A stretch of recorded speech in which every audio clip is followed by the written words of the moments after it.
What's up, everybody? Welcome into this live episode of Flippin' Bats. It is Thursday. I am joined by Alex Curry. This one is going to be a blast. The AL MVP race is heating up. It is Roberto Clemente Day. The Dodgers have clinched. There's so much to talk about, and pitching ninja Rob Friedman will be joining me as usual. This one is going to be a lot of fun. Let's get to it.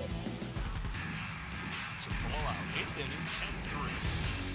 Bases are loaded for Verlander, who waits on a 3-0 pitch. He swings, and it's a high fly ball. Deep center field. It is gone. Home run. And a huge bat flip to celebrate. All right, Ben, start the show already. What is up, my friends? First and foremost, it is a big day. It is Roberto Clemente Day. And what better day? I don't think there is a better day to wear this jersey because, one, it's a sick jersey, and two, it's Roberto Clemente's. So just a great day. I'll talk all about him a little bit later in this episode. But also some big news that happened. I talked about it on Monday. Minor League Baseball has officially joined the Players Union. The MLBPA has joined with minor league baseball, and they are finally unionized. Alex, I don't know if this is a huge deal to you, but this means a lot to me, and it's a big deal for the game of baseball. It's mind-blowing that it took this long for this to happen. I mean, you talked about the stories. I've heard the stories from players that came from the minors up to the big leagues, just about the conditions that they had to live in, scraping for money to be able to afford just to pay, to play baseball, have second jobs. So this hopefully is going to help all that, improve it. Congratulations for minor league baseball. This is huge. It is huge. Finally. You know what's interesting here is years ago, I was talking to Torrey Hunter, who all-time great outfielder. And he was talking about his minor league situation and like his first year, what he made. Yeah. And he was a minor leaguer 20 plus years before I was. Mm-hmm. And we made the same thing. That is crazy. 20 years later, I made the same thing Torrey Hunter made. Like, how is that legal? And it was bad then. Yeah. It was bad when he did it. Yeah. So this is great news for minor league baseball and baseball as a whole. But I talked about it a ton on Monday. So if you want to hear me go into a deep dive on what this means for baseball and how huge this is, listen to that episode. But it finally got done. It is officially official. And speaking of officially official, the Los Angeles Dodgers are officially in the playoffs. Not that we ever doubted it. It was going to be done, but it is officially done. The Dodgers are in. They have won the division. They won the division on September 13th. Now, that's early already. You add on top of that this season started late, and then it's even more impressive. This is the earliest Dodgers division title securement, if you will, since they moved to Los Angeles. Wow. This is the earliest. Alex, this is your squad. One of your squads. So congratulations to you. This is a big deal, and they're really good. They're really, my expectation going into the season was that they were going to win the NL West. And now they've done it 9 times in the last 10 seasons. Yeah, incredible. 9 of their last 10, the quickest they have ever gotten it done. This season's division title was the Dodgers' 20th NL West title. Get this. The Giants have 9, Padres 5, Diamondbacks 5, Rockies 0. Together, that combines for 19. The Dodgers have won the NL West 20 times. Everybody else has combined for 19. It is truly incredible. And the leader of this team, don't get it twisted, it is still one of the greatest to ever do it, Clayton Kershaw. And when they got this wrapped up, Kershaw had some words down in the locker room that it was pretty cool to hear him say this. And he had me ready to get emotional and run through a brick wall at the same time. But let's check that out. He took the mound tonight. Kershaw, a little thing to our guys.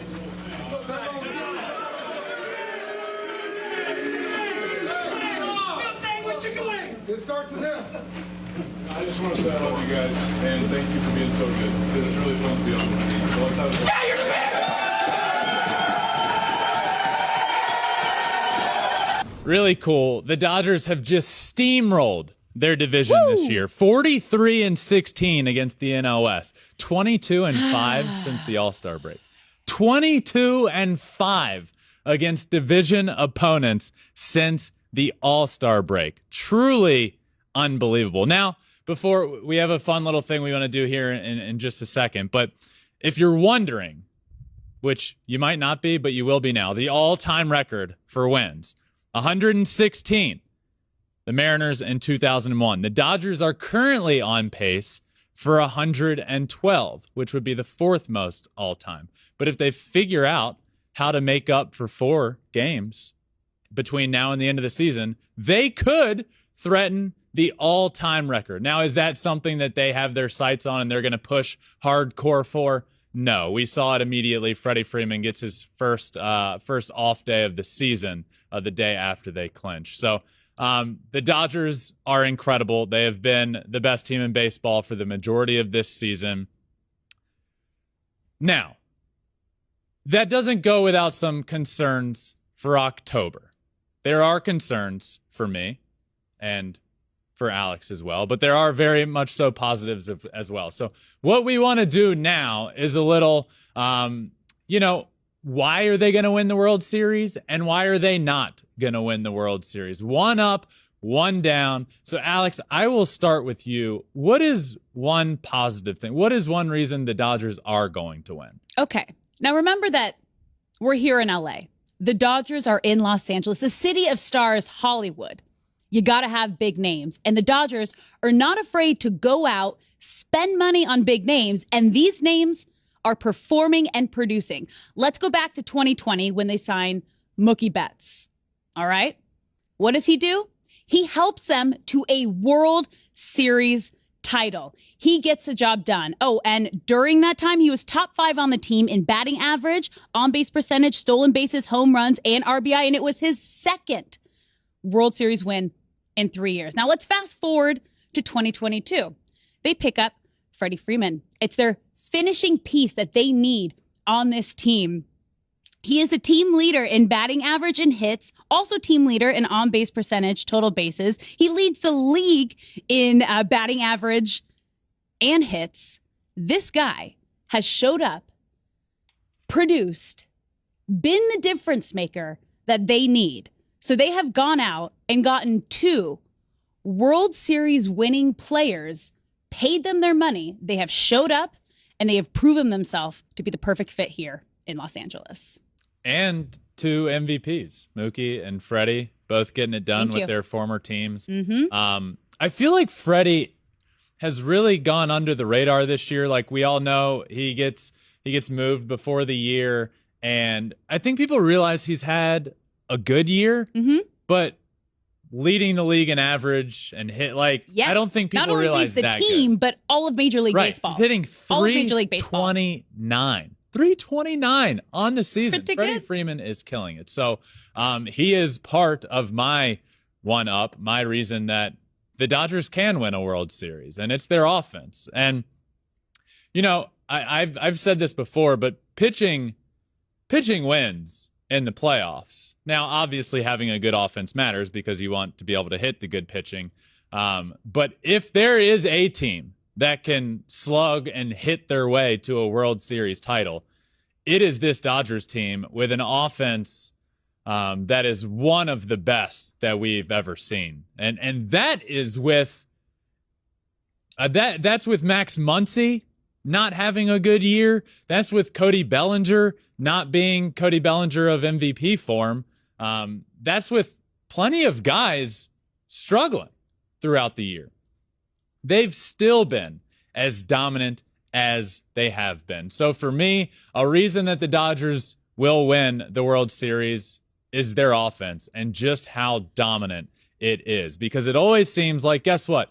If the team's not all clicking at once, there is a player on the team that is capable of carrying the team to victory by themselves. Guess what? If everybody on the team isn't hitting, Mookie Betts can take over a game.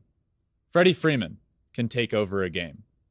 There's plenty of guys. Trey Turner can take over a game. When Max Muncy is hot, which we've seen him hot early in September, I know it hasn't been a great year for him, but if he can hit like we've seen from him in the past and like we saw at the beginning of September, he can carry a team. This just goes on and on. So just imagine if they're all clicking at one time.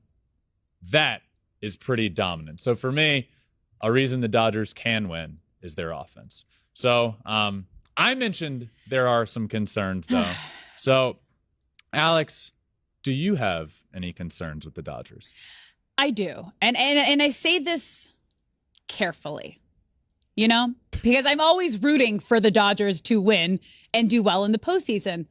But as a fan, there has been a little bit of frustration. So my down is Dave Roberts, the Dodgers manager. He is one of the greatest regular season managers since joining the team in 2016. They have finished first in the NL West 5 of those 6 seasons. But the moment the postseason rolls around, something changes.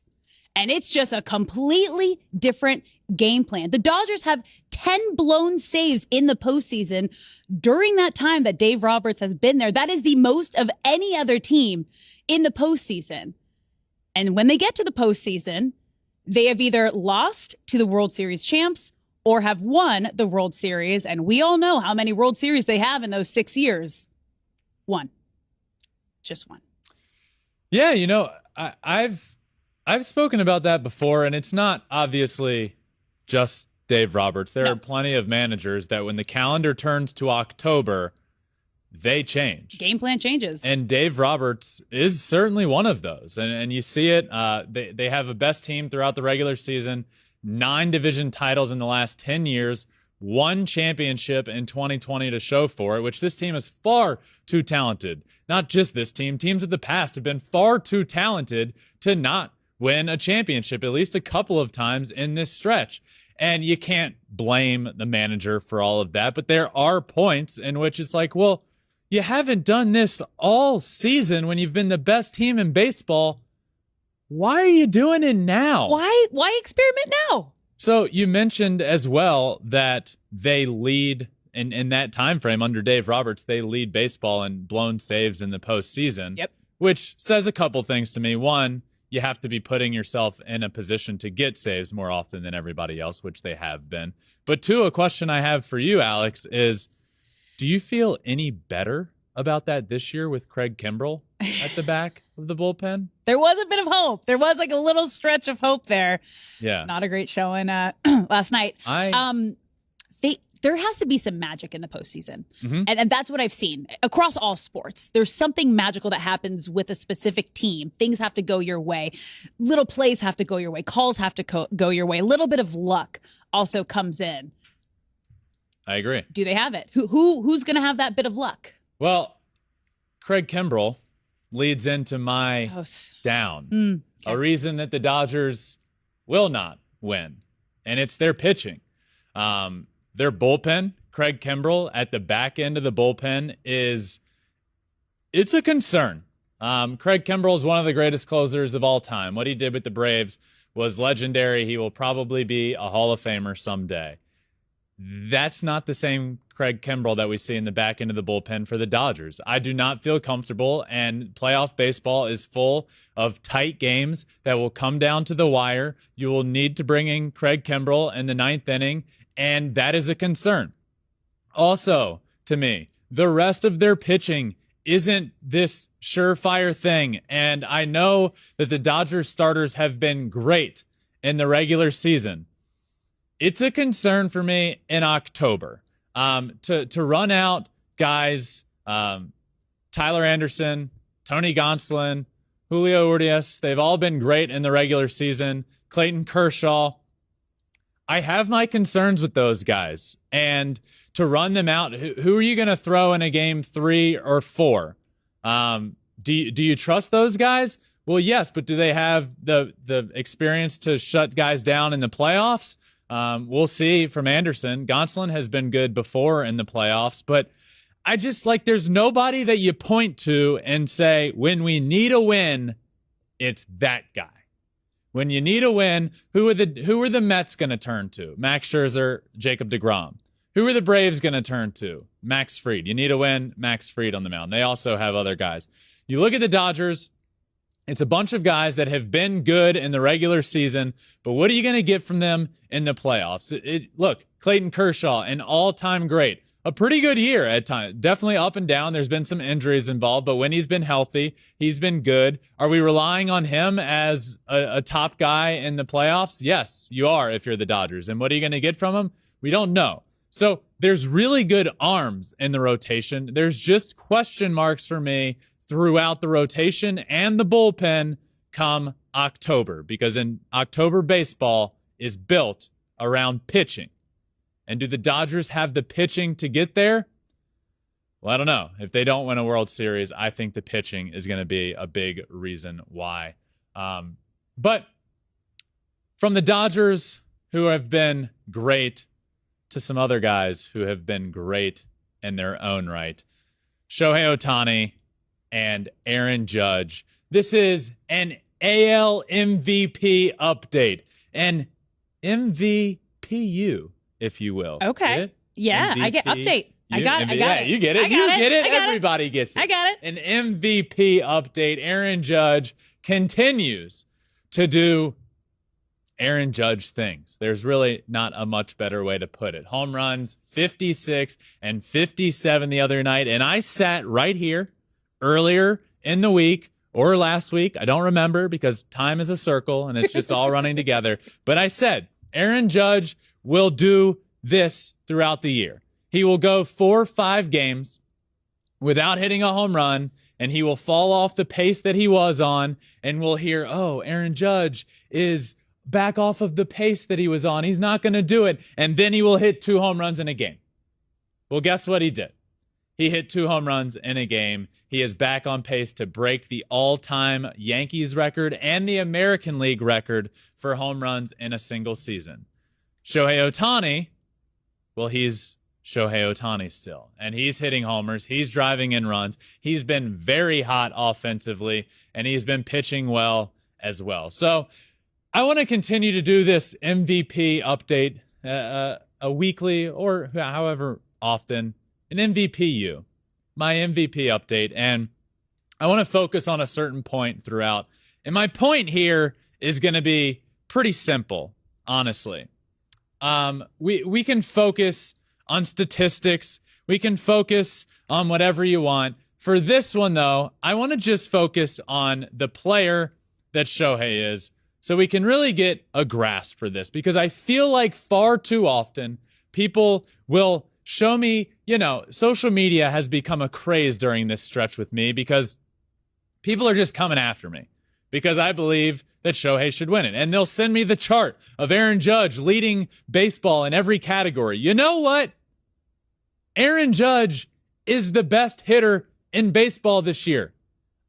I'm not sitting here trying to argue that Shohei Ohtani is a better hitter than Aaron Judge. I'm just by no means doing that. Send me all the charts you want that say Aaron Judge is the best hitter in baseball, and I'll look at it and say, yeah, I agree. This guy's having one of the best offensive years that we have seen. My argument to this is the year that Shohei Ohtani is putting together. Let's look at who we can compare Shohei to on a pitching side, okay? On the mound this year, Shohei is having a better year than Corbin Burns, Garrett Cole, Max Fried. Also, earlier this year, Sandy Alcantara was a name that everybody was mentioning as the best pitcher in baseball right now. Guess what? His year is comparable to Shohei Ohtani's. Sandy Alcantara he's having a fantastic year, but he has 181 strikeouts and 203 innings pitched and virtually the same ERA as Shohei, okay? Listen to that. 181 strikeouts and 203 innings pitched. With virtually the same ERA, Shohei has 188 strikeouts and 141 innings pitched. So yes, Sandy is a workhorse and goes out and throws 8 or 9 innings every game. Yes, I understand that. But we're comparing him to a guy that many were calling the best pitcher in baseball, and he's having a better year on the mound than many of the top aces in the game of baseball. Now at the plate, what if I were to tell you that Shohei has a better OPS plus and WRC plus, which Carlos Correa earlier in the year mentioned himself. My favorite stat to look at for production of hitters is WRC plus. Shohei Ohtani has a better WRC plus than Rafael Devers, Kyle Tucker, Nolan Arenado, Mookie Betts, all this year. So How can you possibly tell me that Aaron Judge, who is having one of the greatest years offensively of all time, and it is fantastic, is more valuable than a player that on the mound is better this year than Corbin Burns, Garrett Cole, and at the plate is better than Rafael Devers, Nolan Arenado, Kyle Tucker, Mookie Betts, production-wise? You can't tell me that. So that's the stat. That's the focus for today's MVP, and the reason why I believe Shohei is the MVP. Now, here's what Vladimir Guerrero Jr., who notably last year lost out on the MVP award and was on his way to a Triple Crown award, didn't end up getting it, but lost unanimously to Shohei Ohtani. Vladimir Guerrero Jr. said on the 2022 AL MVP, to be honest, I think if they give it to Shohei Ohtani, it will be another steal. I have thoughts. Aaron Judge's numbers are way above Ohtani's. Ohtani is an excellent player, but for me, the MVP has to be Aaron Judge. Alex, to me, this is an issue. What do you mean another steal? And what do you mean Aaron Judge's numbers are way better? His offensive numbers are way better. Nobody's arguing that Aaron Judge's offensive numbers aren't way better than than Shohei's. But the people that believe Shohei is the MVP, they're not saying that because they think Shohei's better offensively than Aaron Judge. And clearly it looks like Vladimir Guerrero is thinking along those lines. And don't get me started with another steal. I have thoughts. Probably a little hurt. Honestly, probably just a little hurt. Which is fair. Totally fair. That's normal. But the thing is, two things can be true at the same time. Okay? And right now, we are witnessing two players have MVP caliber seasons. And they're both playing great. As you mentioned, Aaron Judge is the best hitter we are seeing right now. He is chasing history. Chasing. Big difference.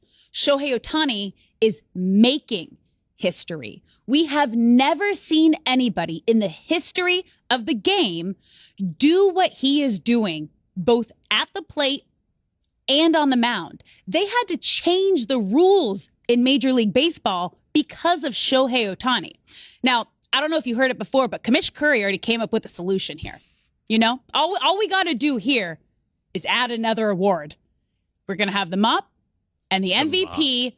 And then Vladdy Jr., Judge, all those other players who are having incredible seasons and deserve to be acknowledged for having incredible offensive seasons can also get the reward. But there is no comparison to value in the best player that is out there right now. It is the guy that is an ace on the mound and a power hitter at the plate.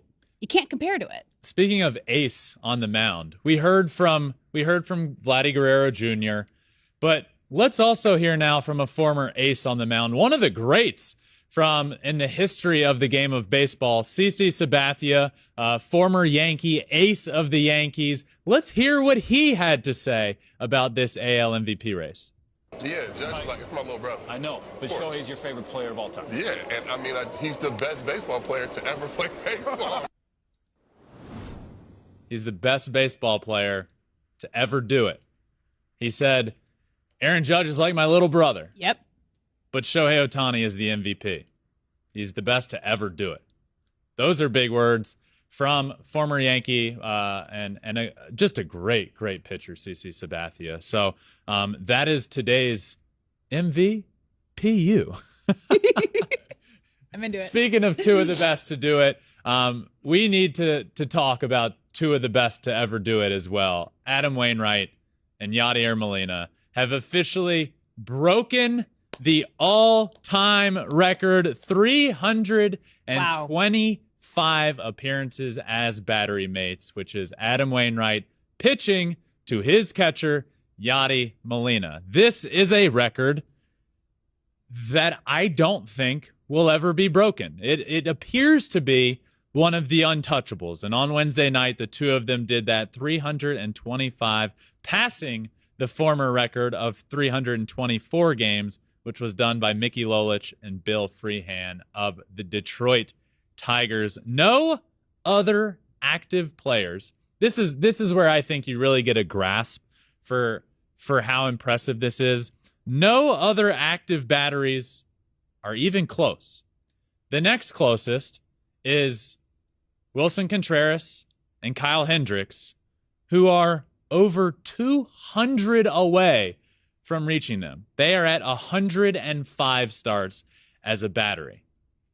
Well over 200 away from that. And that's the next active closest. Now, obviously, they won't get there. Kyle Hendricks is a little bit older.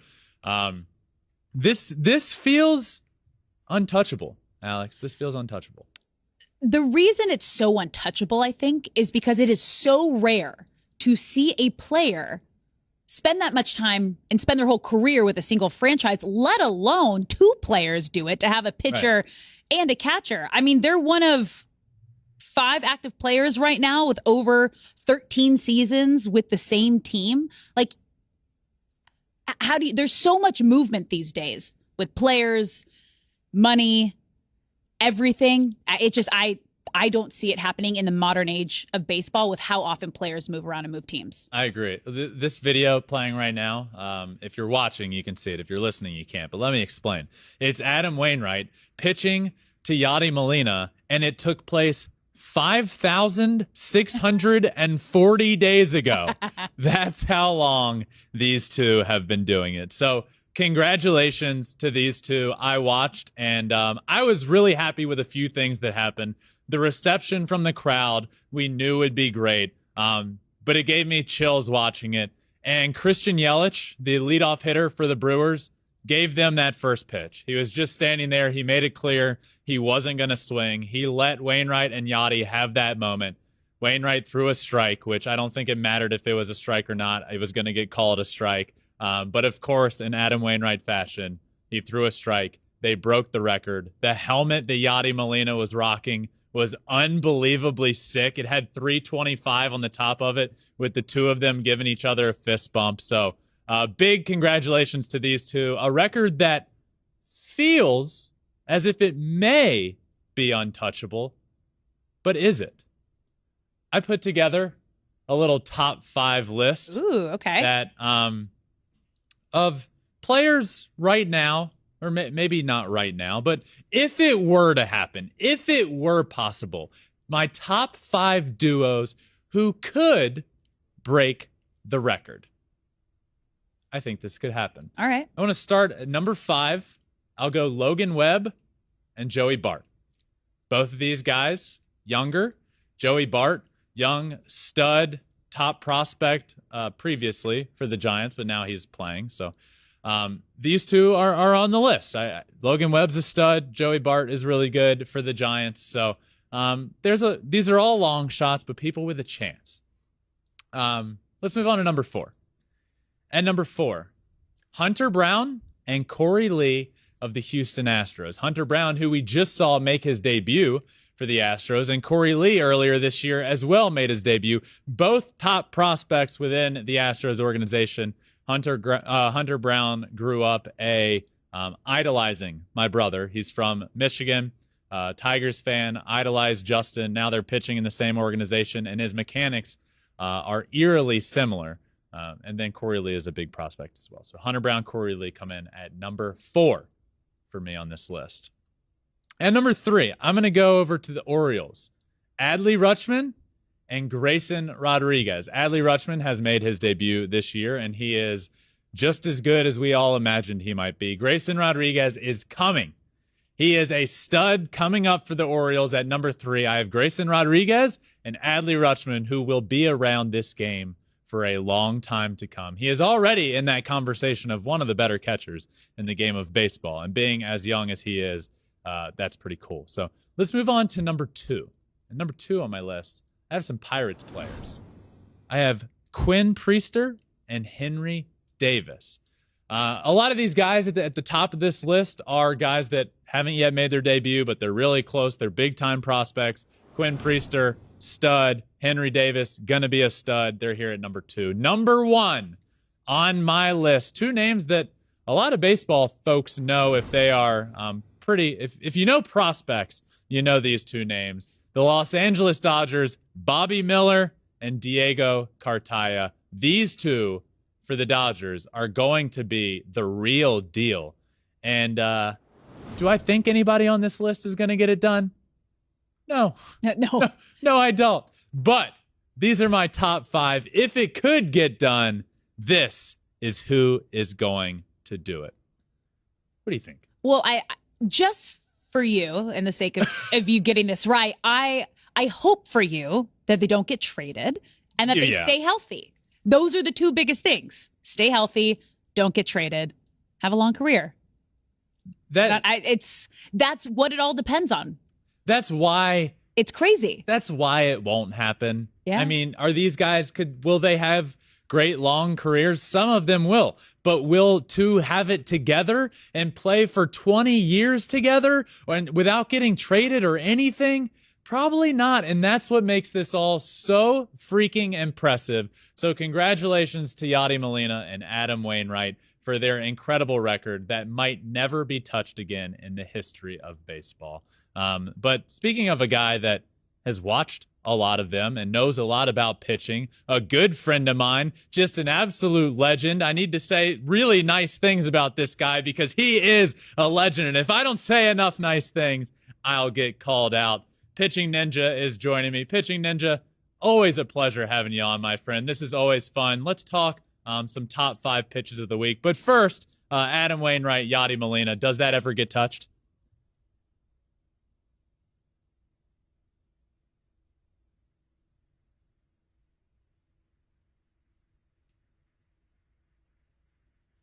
Well, I am not muted anymore. This is the beauty of show business. When you do a live show, you roll with the punches. And now we hear Pitching Ninja. So does that ever get touched?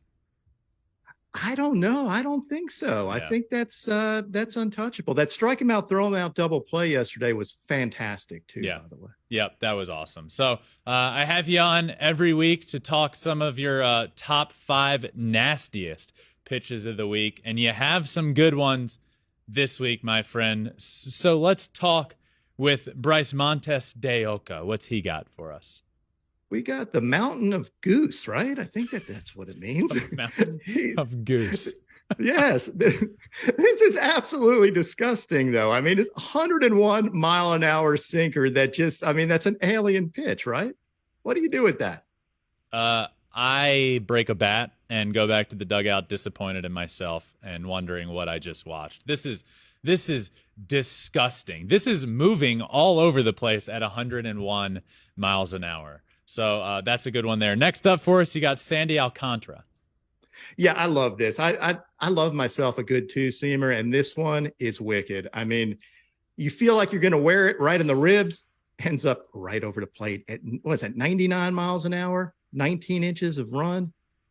A lot of these, you'll notice if you're watching. If you're just listening, you can hear us explain in detail these nasty pitches because Rob and I have a tendency to pull out some unexpected adjectives when it comes to these pitches, and you never know what you're going to get. But if you're watching, you can see. So if you're on YouTube, you can see what's happening. This pitch is disgusting. And a big part of this I've come to realize is the reaction that batters give. That really helps Rob pick his nastiest pitches of the week, I think.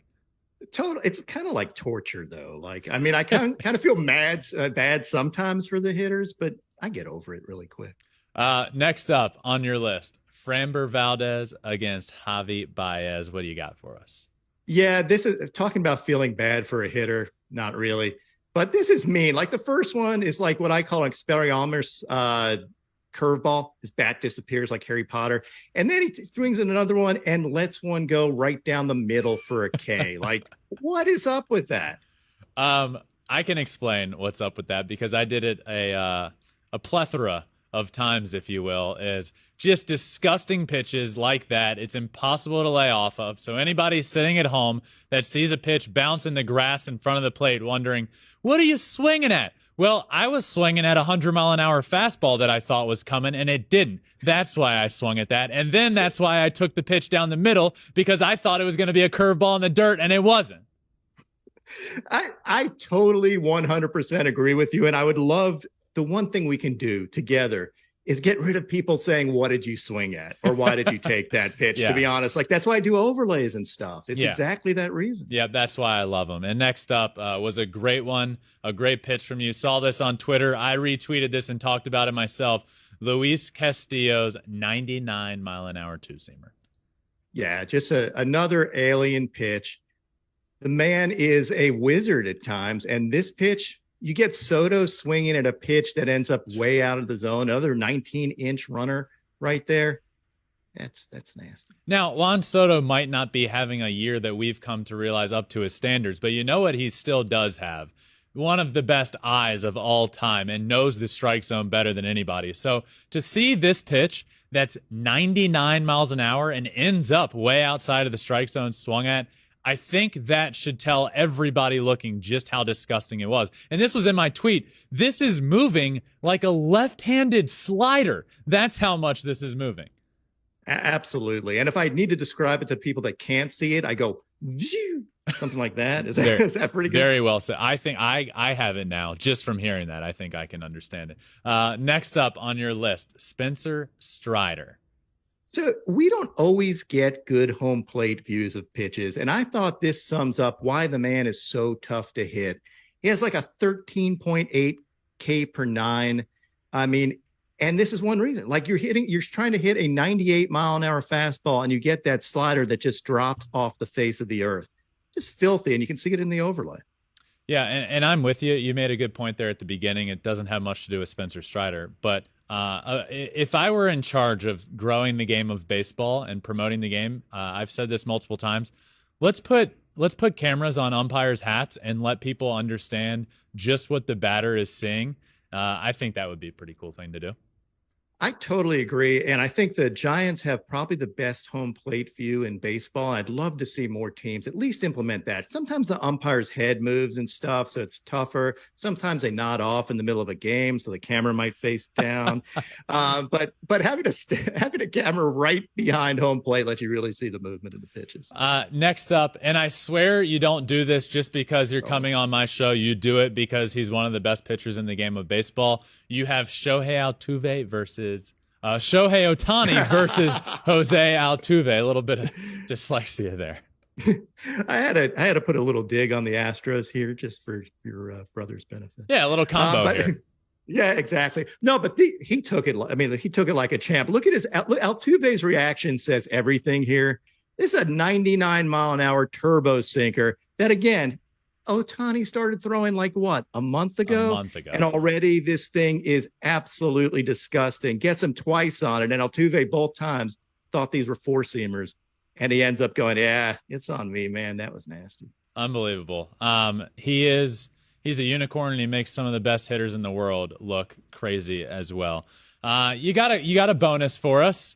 And I hated this as a batter with a burning passion. So tell us a little bit about Nestor Cortez here.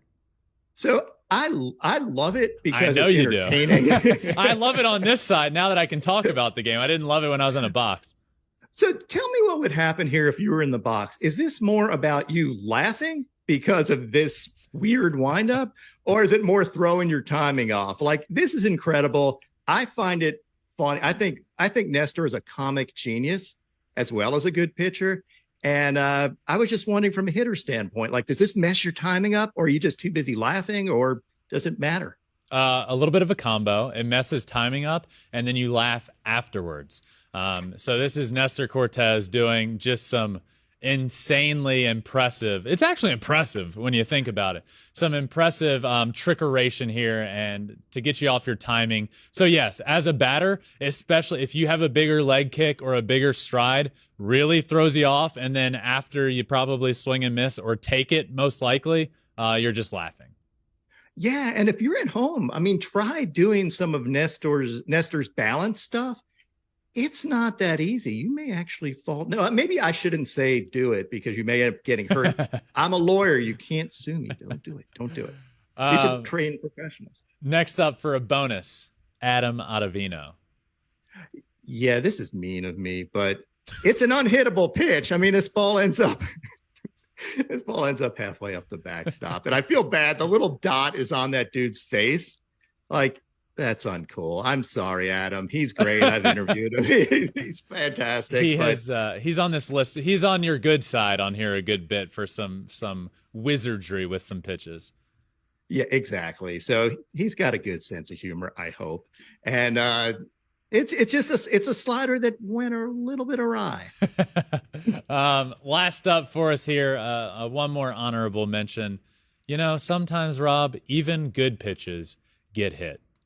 Yeah, and I really, really hate doing this. And again, just maybe for your benefit here, but this is Shohei hitting a ball that I was watching it live, and I was like, there's no way this ball is going out. He's fooled. He's on his front foot, and somehow flicks the ball over the fence off Luis Garcia, and that's not fair.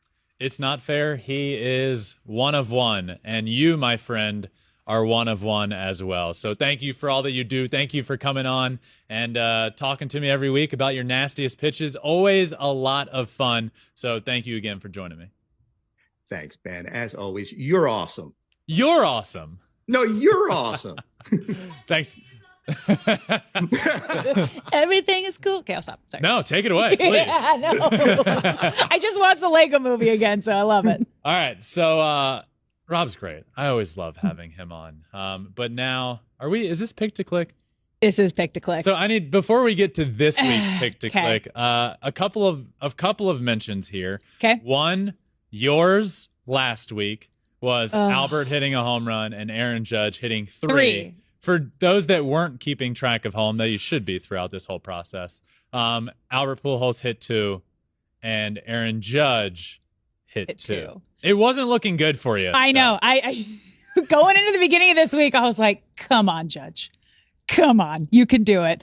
And then he was last bat last night, had a chance, and then, didn't get the home run. Alex and I were texting throughout this process of 2 days ago, there was no chance he got this, and then he hits 2 and got close. So you did not get yours, close. Mine was Julio Rodriguez becoming the third rookie of all time to go 25-25, 25 home runs, 25 stolen bases, and he did it. He got it done.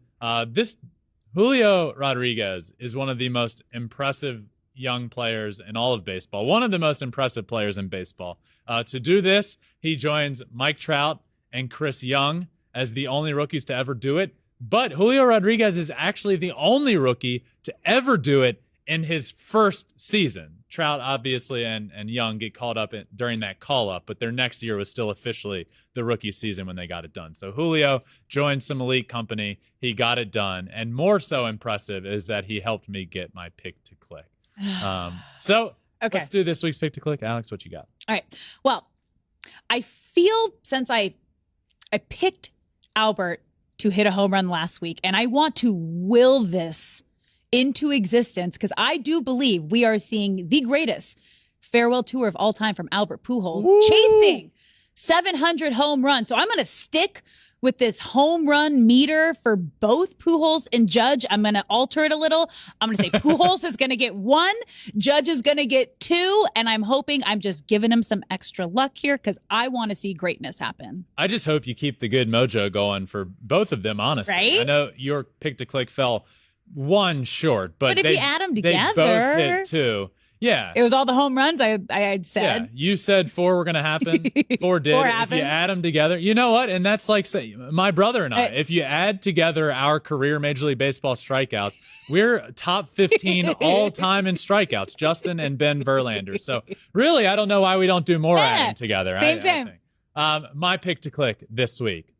Speaking of my brother there, Justin comes back after couple of weeks, almost 3 weeks of not being, not pitching with his injury. Justin comes back on Friday. He makes his first start back. My Pick to Click is that Justin comes back, part 1, pitches, part 2, gets a win, part 3, and throws at least 6 innings with at least 6 strikeouts. I think that's fair. I would have gone more, but he hasn't pitched in a little while, so I don't know if he's going to have a longer leash. So Justin's back. That's the big news here. You don't have any inside info? He didn't tell you how long his leash is going to be? No. I feel like this would be a little bit of insider info. No? Okay. Family? I'm Okay. sticking away All right. in my pick. I take pick to clicks seriously. Okay. And there will be no insider info from either of us, okay? We'll just have to take your word for it. So no calling up your Angels friends and trying to figure out anything here in the future. So that was good. Pick to click. Trivia. Running back home run. Justin back on the mound for me. Now it's on to, you can hear the music. It is my time to shine. Alex, take it away. I actually feel really good for you about these trivia questions. Great. I always hate when people say that because it puts even more pressure You're on welcome. me. All right. Man, you should get this. Yeah, one. you should get it. Okay, let's start. How many times have the Dodgers finished with the most wins among AL/NL teams and won the World Series? How many times have they finished with the most wins and won the World Series? I'm going to guess once. Twice. Twice. Yes. 2020 and 1955. Now you could see where my confusion set in when it looked like you were giving me a 0 and then you put up a 2. So either way. I was waiting. I was hoping it was like this. I thought you were trying to give me like a hint under the radar. So I was about to, but again, no insider info here. Okay, 20. I knew 2020, but I was just born during the 1955 season, so I wasn't quite up to date on that. Okay. It's a little back in my memory, but okay, 0 for 1. All right. Number 2, when Bryce Harper tied for his only National League home run title with 42 home runs in 2015, which player shared the crown with him? In 2015. In 2015. Who did he share the crown with? Yeah. National League. Yep. 42 home runs in 2015. 42 home runs in 2015. You said his name today already. I said his name today already. I'm not listening to this timer. 20 seconds.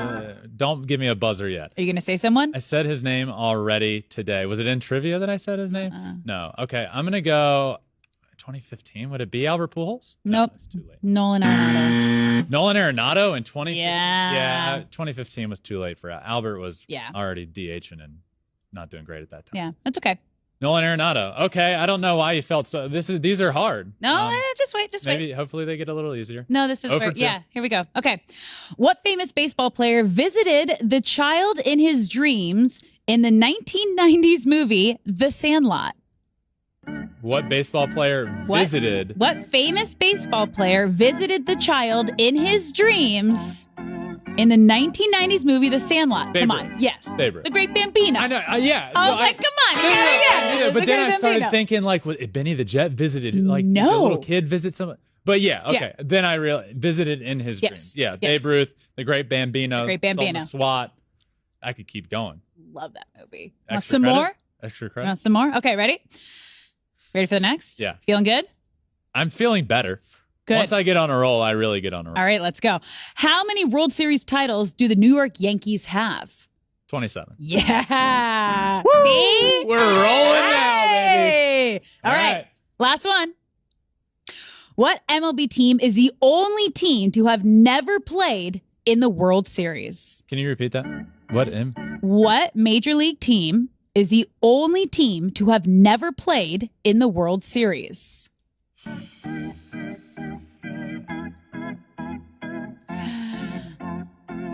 Only team to have never played in the World Series. Is it the Texas Rangers? No, they also have like the biggest drought right now. The Mariners. Yes. When did the Rangers play in a World Series?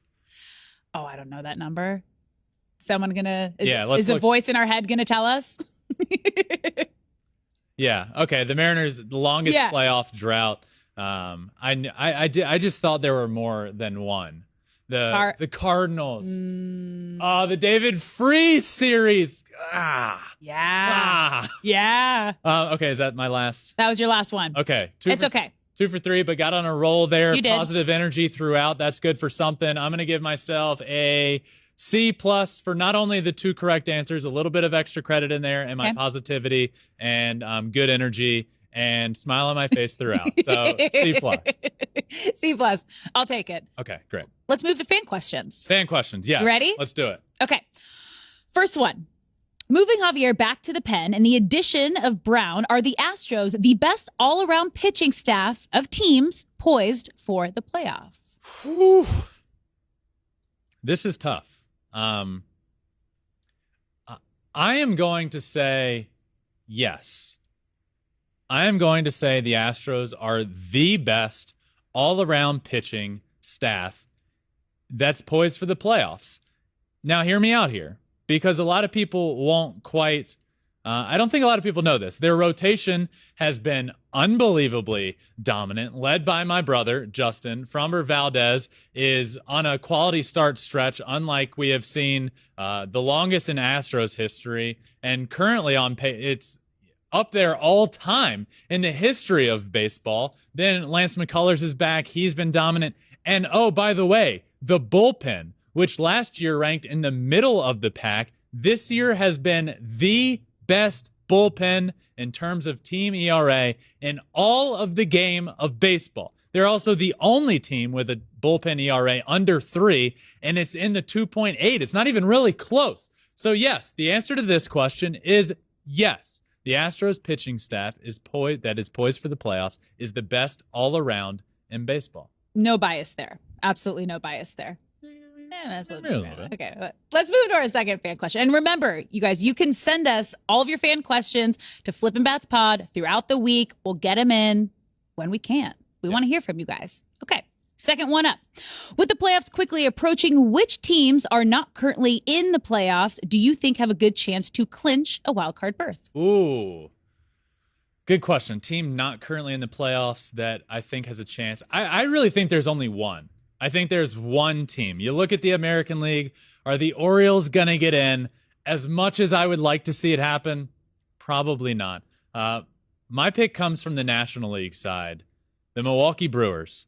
The Padres, disappointing. And they are continuing to disappoint. Though I believe they can do it.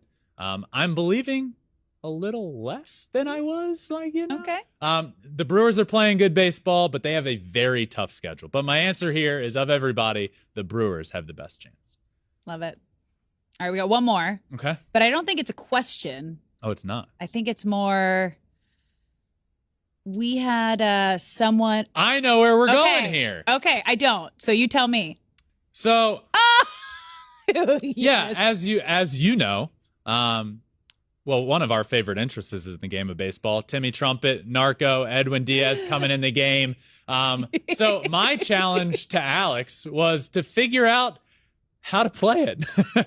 And she started this journey last week, and we saw the first ever video of her learning to play the trumpet. And I have a question of how that's going. But first, we tweeted this out, and Timmy Trumpet responded to you. He followed. He responded. He laughed a little inside knowing that he watched that happen with how great he is. Because the moment I got a little bit of sound out of that trumpet, it was like, oof, mad respect. Mm-hmm. Mad respect for Timmy Trumpet. Do you have an update for us? But he's along for the ride. Because he's along for the ride here. I know. Pressure's on. Next lesson is next week. So you will have next Thursday, you will have an update. And we'll get another video that was in all of its glory, like we had earlier. So, Alex Trumpet update coming for you next week. That is our final. No more fan questions. I guess that's it. Yeah. One final thing here. It is Roberto Clemente Day across Major League Baseball, and this is important. Not only because of the player himself that Roberto Clemente was. He was a great. He was an all-time great. The accolades go on so many All-Star games, 3,000 career hits, 4 batting titles, 15-time All-Star, 2-time World Series champion, 12-time Gold Glover. The accolades go on. But as impressive as he was on the field, he was more impressive off of the field for the person he was, the humanitarian work that he did. And for those that don't know the story, unfortunately, on New Year's Eve in 1972, Roberto Clemente passed away in a plane crash on his way to Nicaragua to help those in desperate need after a devastating earthquake. So he passed away in a plane crash on the way to do what he did best, and that is humanitarian work. Roberto Clemente Day is today in baseball, and it's a day to look back and remember the person he was, appreciate what he did, and really just to all remember to be a good person. It's not really that hard. Roberto Clemente grew up in a less than middle class family and made his own glove, made his own bat out of a tree, and just learned to fall in love with the game of baseball. And it led him to where he got to, which is one of the greatest of all time. And eventually to becoming the first ever Latin American baseball player to be inducted into the Major League Baseball Hall of Fame. So on this day, we remember Roberto Clemente. I am wearing his jersey. It is one of my favorites, not only because it's an awesome jersey, but because of what it represents. And he represents all that is right with Major League Baseball. Play the game hard on the field, do what's right off of the field, and you'll be remembered forever, as Roberto Clemente is. So that does it for this Thursday live episode of Flippin' Bats. Alex, this was a lot of fun. This was a ton of fun. I will see you all tomorrow for another episode of Flippin' Bats, but thank you all for listening. I hope you all enjoyed this one. Make sure you subscribe wherever you listen to your podcast. Hit that subscribe button. Follow along on all social media, Twitter, Instagram, Facebook, TikTok, and you can watch every single episode as well on YouTube at Flippin' Bats Pod. I hope you guys had fun. Alex and I sure did. But until next time, this has been another episode of Flippin' Bats.